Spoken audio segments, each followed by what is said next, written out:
Welcome back to Sunrise, everyone. I have Dr. Chad Murphy with us today from the MUW Department of Health and Kinesiology for today's Learning Matters segment. Thanks for being with us, Dr. Murphy. Thank you. And today we're talking about energy drinks. We all hear how sometimes they're kind of bad for you, right?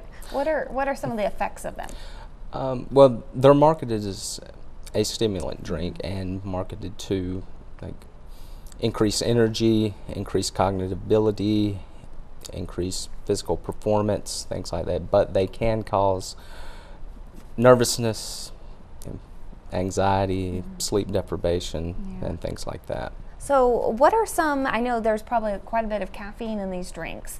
What are some healthy levels? How do we know how much caffeine is a healthy amount? Well, studies don't indicate a specific amount, but a healthy adult can typically have between 300 to 400 milligrams a day, and then pregnant women is significantly lower, 200 milligrams, and then children you're looking at anywhere from 45 to 85 milligrams. Oh wow, so way less. Right. How much would that kind of convert to in a cup of coffee, would you say? How many cups is that a day? A typical cup of coffee, 8 ounces, about 100 milligrams. Okay, so that's about 3 or 4 cups of coffee. Well, that's doable then. That's just average.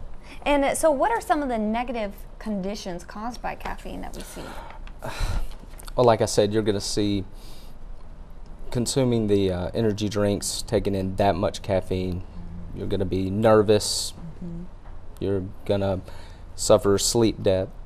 If you mix it with alcohol, you're going to see extremely negative effects because it more or less cloaks the fatigue that sets on when you consume alcohol, so you don't feel that effect, but you, in essence, are still getting the effect of the alcohol. Right. So. And go into a little more detail with that. I know we see these, the energy drinks combined with alcohol, they're going illegal in many states.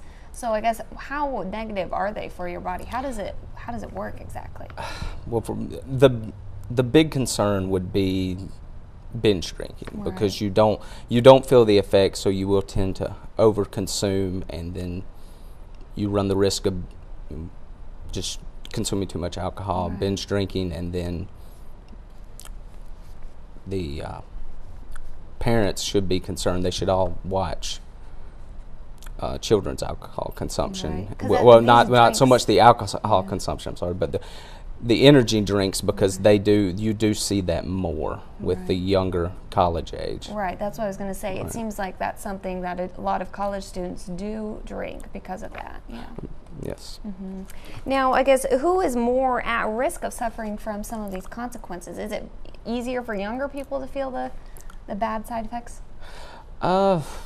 It really, if you're a healthy adult, then you're not going to feel the effects from drinking the energy drinks in moderation. Of course, someone with a irregular heartbeat, pre-hypertension, hypertension, because energy drinks will increase the blood pressure and have, just a heart racing things, they're going to be at much more of a susceptible risk. Right. And it seems like now, every once in a while, you do see a story about someone drinking too many of them, and then something bad does happen to them. I know when I drink them myself, my heart starts racing. I can't handle it. But some people drink them every day. All right. Now, I guess for people who do choose them, who do like them and use them every day, what are some kind of precaution tips you have? Of course, don't mix with alcohol. Right. Only drink in moderation, and do not consume if you do have pre-existing conditions such as pre-hypertension, hypertension, irregular heartbeat, anything like that. Children should never consume energy drinks because of the lower levels, because typically you're going to see an energy drink on the average is going to have about 100 milligrams, which is more than a child should consume. Right. And you said how much for a child again? Only about 45? 45 to 85 on the average. Yeah. Right. Okay, good. All right. Thanks so much for being with us today. Such great tips and ideas. Thank you. You see that information on your screen. If you have any ideas or questions, you can always send those to center@muw.edu, and you can also visit www.muw.edu/ccl. That's the Center for Creative Learning website, and we have all our past segments on there and plenty of more information. So visit that website. We'll have more Sunrise coming up next. Stay with us.